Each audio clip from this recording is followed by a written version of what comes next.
The first sound Sheriff Eli Carter heard that morning wasn't the clink of spurs or the whistle of the desert wind. It was a cry, thin, desperate, and out of place in a town like Redemption. He stepped onto the porch of the jailhouse, boots creaking against the worn wood, and froze. A small wooden crib sat on the steps. In it, swaddled in a patchwork blanket, lay a baby.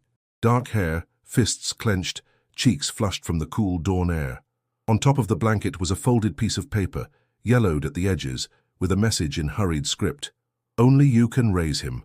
Eli's hand trembled as he picked up the note. The baby kept crying, reaching tiny fingers into the sky as if begging for something Eli didn't yet understand. He looked down the street. The town still slept. Saloon doors hung crooked and dust rolled like lazy ghosts past the boarded-up general store. Redemption wasn't a place for babies. It hadn't been for a long time. Inside the jailhouse, Eli laid the child on his desk, still unsure whether to feel fear or fury. He hadn't held a child since the war and never one this small. "Well, hell," he muttered, pouring water into a tin cup. "Guess we're both in for something." The note said nothing more. No name, no explanation. Just a demand, no, a plea, aimed squarely at him. Years ago, Eli had buried everything that made him human beneath a badge and a bottle.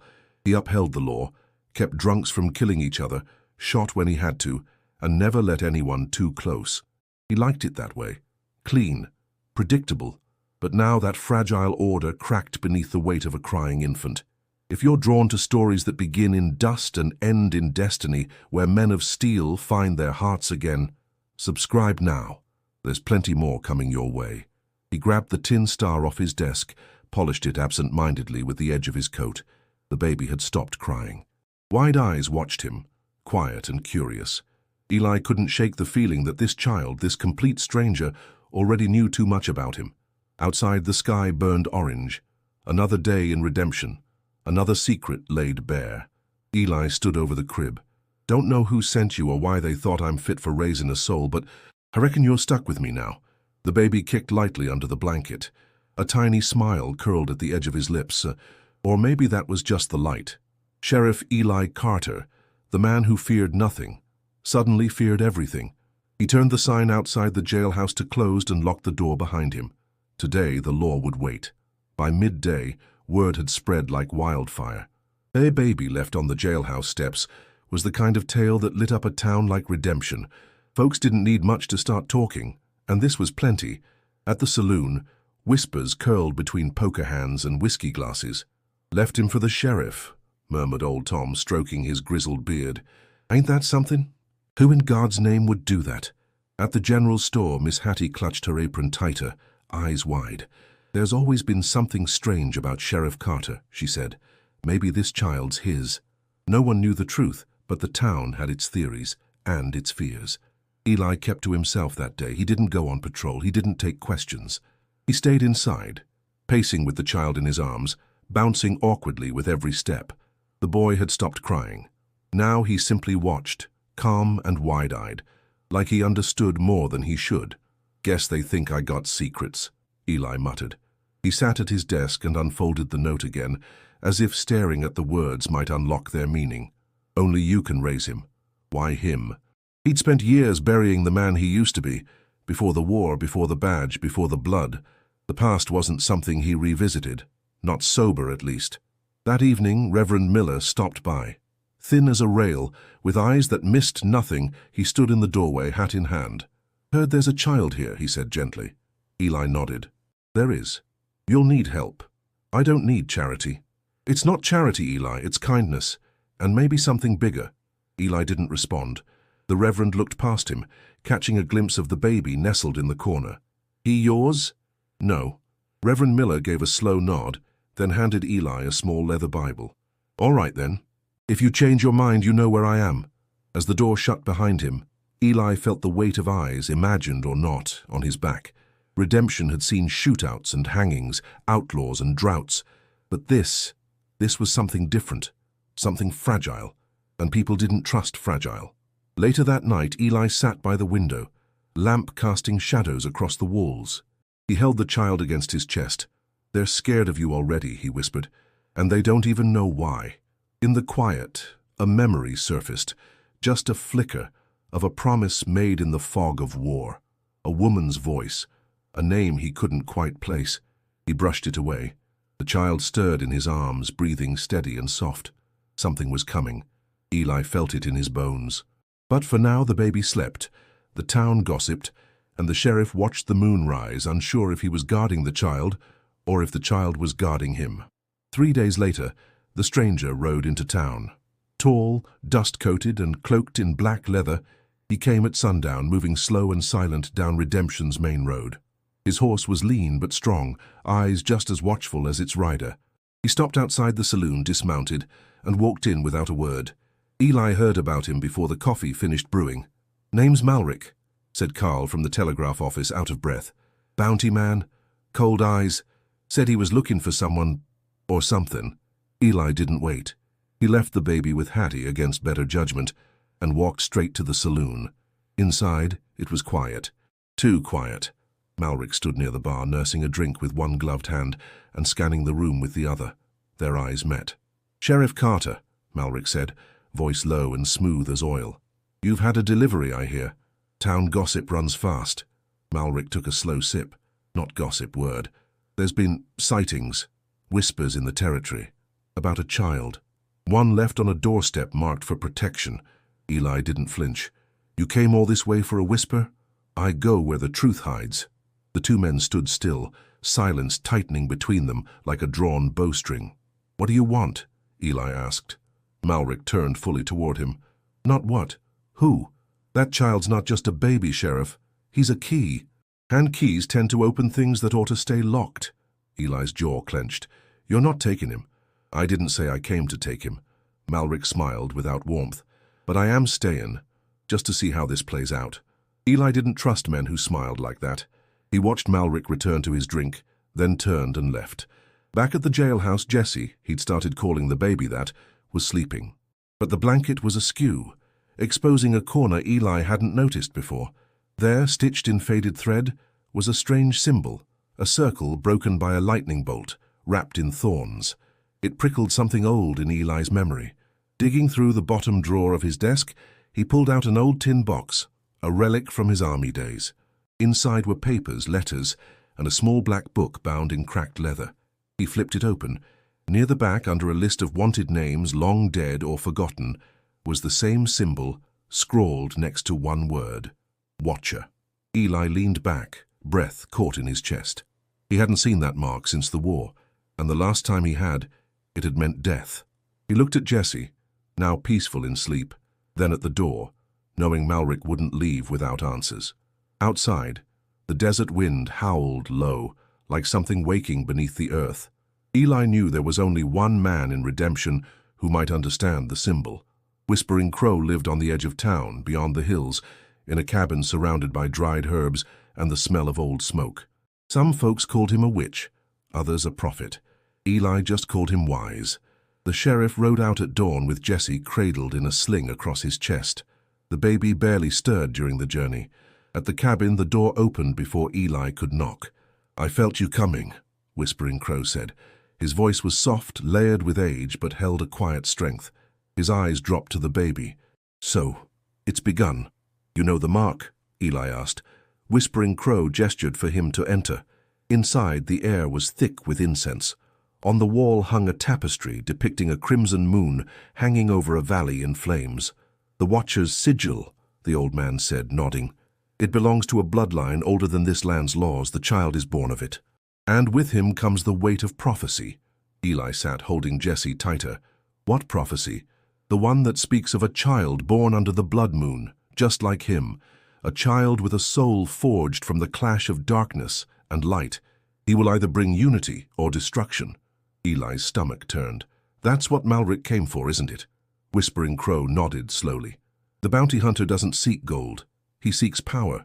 The child is believed to awaken forces buried deep beneath the land. The Black Cross cult. They believe Jesse is the vessel." Eli's hands clenched. "So what am I supposed to do?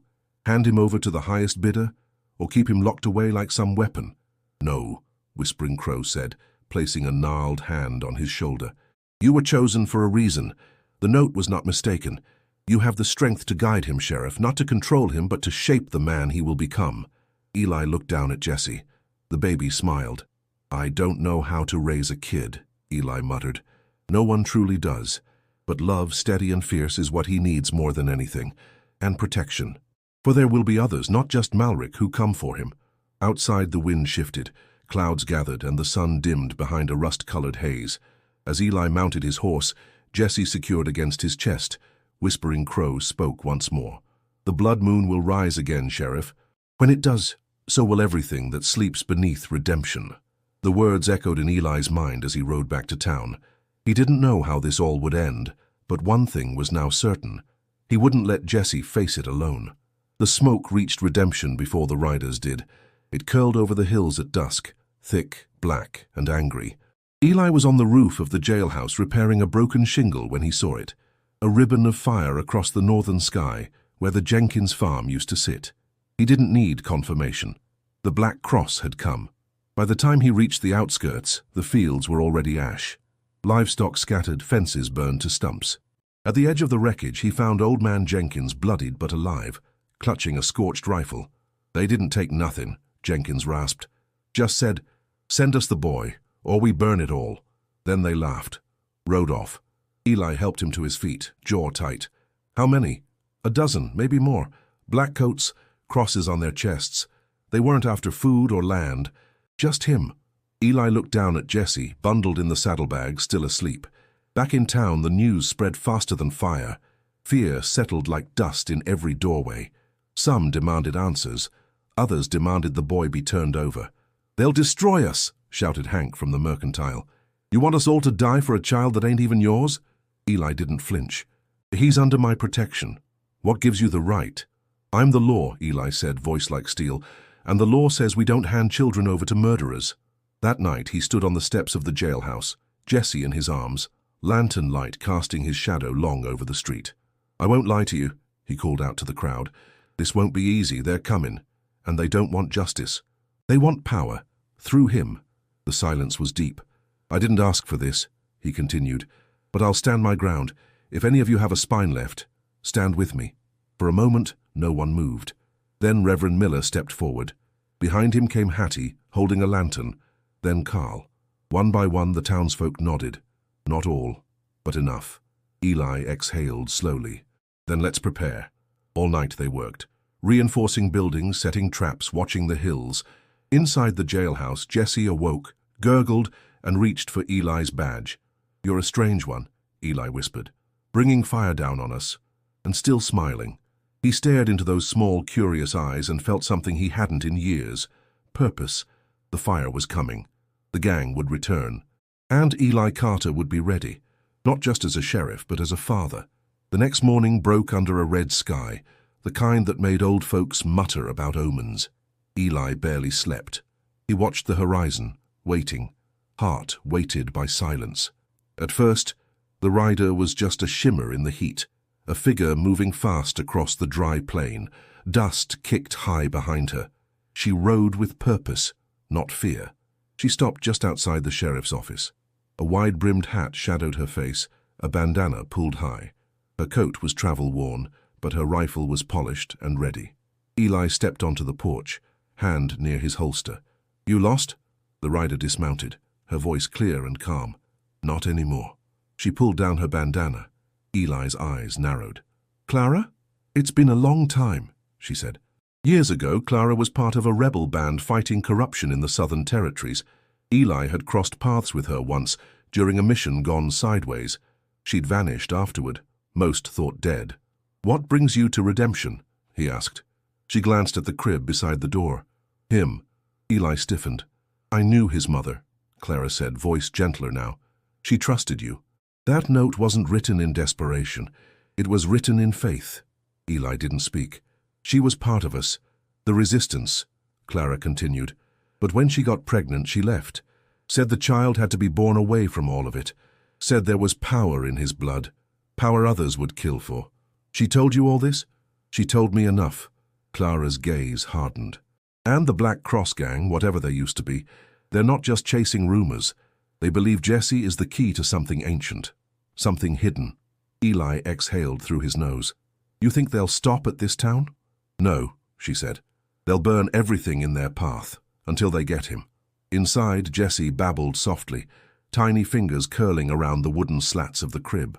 Clara walked over, crouching beside him. "He looks like her," she whispered. "But there's something else, something deeper." Eli sat beside her.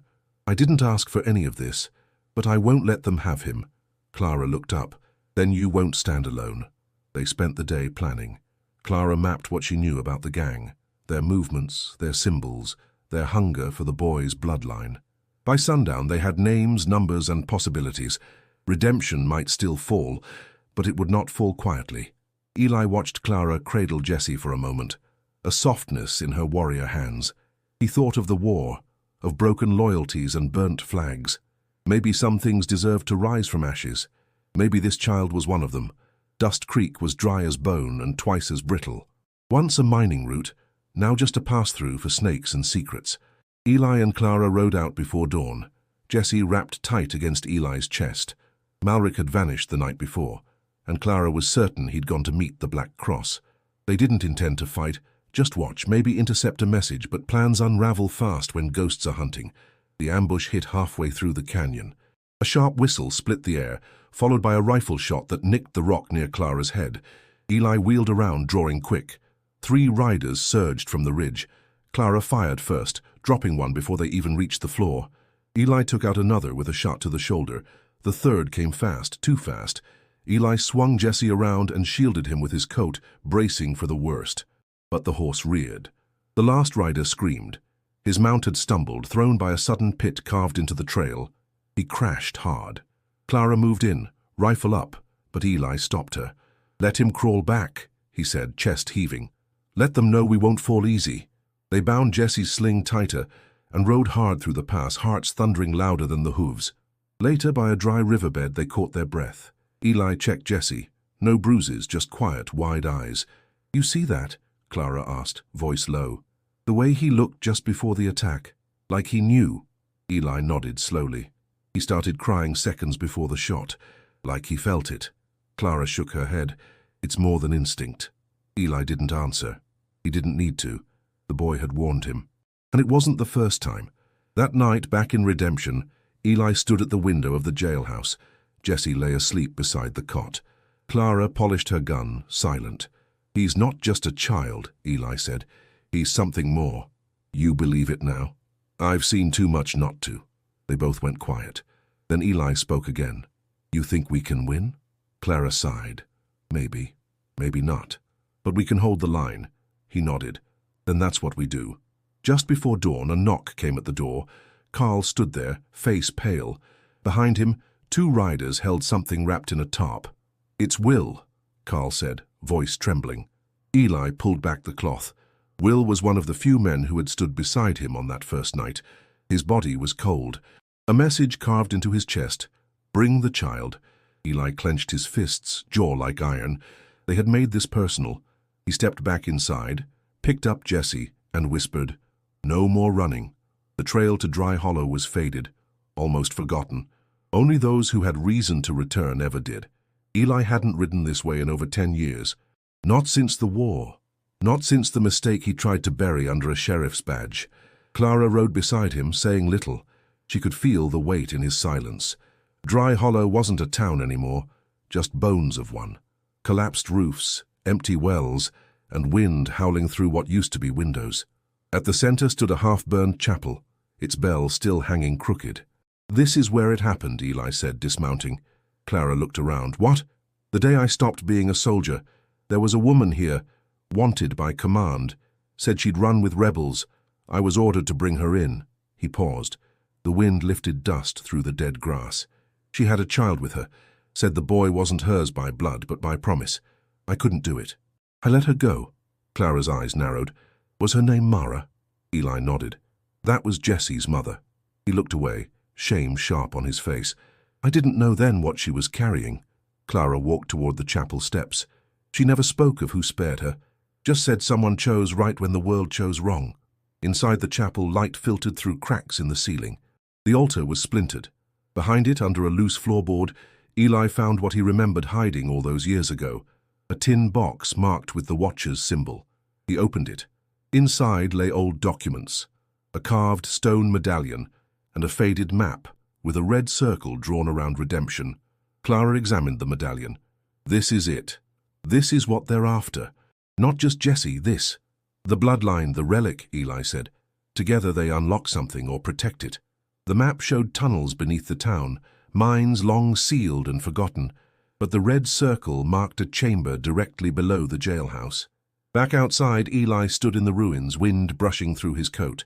I thought I left this part of me behind, but the past, it don't stay buried.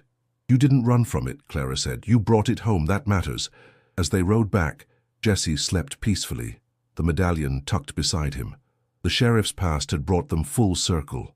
Redemption wasn't just the name of the town, it was the price, and someone would pay it soon. They came at dawn. Dust rose like smoke on the horizon as the Black Cross gang rode in, 30 strong. Each rider cloaked in black, crosses sewn bold over their hearts. At their head rode Malric, no longer hiding. His eyes burned with purpose. Eli stood at the center of Main Street, badge glinting in the morning sun, rifle at his side. Clara flanked him. Behind them, townsfolk waited, rifles ready, nerves tight, eyes wide. They were farmers, merchants, widows, but today they were defenders. The air crackled with silence. Malric dismounted and walked forward alone. You've made a mistake, Sheriff. No, Eli replied. You did, coming here thinking we'd roll over. Malric grinned. That child belongs to forces far older than your laws. He belongs to no one. Malric's eyes flicked toward the jailhouse. Then may your town burn with your pride. He raised his hand. Gunfire erupted. The first wave hit hard. Explosives at the stables, shots cracking windows. Eli barked orders, returning fire with cold precision. Clara moved like a shadow, dropping riders before they reached the front lines. From within the jailhouse, Jesse cried out. And then something changed. A pulse, quiet but deep, rippled through the ground. Eli staggered, blinking. The sound wasn't heard, it was felt. A vibration in his bones like the earth waking beneath them. In the jailhouse, light spilled through floorboards as the hidden chamber below began to glow. Jesse's cry turned to laughter. Outside, the tide began to shift. Riders fell not just by bullet, but by confusion. Guns jamming, horses panicking, shadows moving where they shouldn't. What the hell is this? Clara shouted. Eli knew the relic had awakened. Jesse's presence had stirred the chamber beneath redemption. Malric pushed forward, rage replacing calm. He's doing this. The child. He's the key. Eli fired, grazing Malric's side. And you'll never touch him. The town held. Barely. When the dust cleared, the last of the gang lay broken or fleeing. Malric was gone, disappeared in the chaos. Eli staggered into the jailhouse. Jesse sat in his crib, smiling, the medallion pulsing faintly beside him. Clara joined him, face bloodied but victorious. We should have lost. We didn't, Eli said. Because of him. He nodded. They stepped outside. Redemption was scarred, windows shattered, smoke rising, but it stood. People gathered in silence, waiting. Eli raised Jesse in his arms, turning to the crowd. He saved us. Whether by fate or something more, and from this day forward we protect him, as he protected us. The people said nothing. Then someone clapped, and another. Soon, the sound of hands meeting hands filled the street, not out of triumph, but gratitude. The siege was over, but the story wasn't. The sun rose slower that morning, as if reluctant to shine on the ruins of war. Redemption stood, bruised, burned, but alive. Smoke still curled from rooftops, but the silence was different now. It wasn't fear. It was peace. Eli sat on the steps of the jailhouse, Jesse in his lap. The boy looked out over the street, blinking up at the light as if he'd never seen it before. Maybe he hadn't. Not like this. Clara approached, her coat torn, her arm in a sling. They'll come again, you know. Eli nodded. But not today. She crouched beside them. You thinking of rebuilding? He looked down at Jesse, then out toward the hills. No, I'm done being sheriff. Clara raised an eyebrow. Eli smiled, small and tired. This town don't need a badge anymore, it needs a future. And he needs a father more than I need a title. He reached into his pocket, pulling out the tin star. He held it one last time, then set it on the step beside him. Clara leaned back, exhaling. You think redemption will remember? They'll remember what matters. By noon, a quiet ceremony filled the chapel ruins. Reverend Miller offered a few words. The townsfolk came not to mourn but to begin again, rebuild, renew. Eli didn't speak during the service. Instead, he stood at the back, Jesse cradled close, watching the people he once guarded take ownership of their home. That night, he lit a lantern and opened the Outlaw Journal, the one he'd found with the symbol and prophecy. He turned to a blank page and began to write, not about death, but about life. He came to me when the sky was still and nothing made sense. I was not ready and never would be, but I stood my ground, and when the fire came, he didn't cry. He lit the dark. Eli closed the book and set it beside Jesse's crib. In the distance, wolves howled, far off, wild, but no longer circling. Clara stood at the door. I'm heading out. Where? South. There's others out there, kids like Jesse. Bloodlines that haven't awakened yet. They'll need someone watching. He nodded. Ride careful. She smiled. You too, Lawman. Not anymore. Clara laughed softly, then disappeared into the shadows. Eli looked once more at Jesse, then at the sky, clear, endless, and quiet. A story had ended, but a legend had just begun. If Jesse's journey stirred something in you, hope, courage, maybe even a tear, don't forget to subscribe. We've got more untold tales from the wild frontier coming soon, and if you're ready for another ride, click on the next story waiting for you on the screen. Trust me, you won't want to miss it.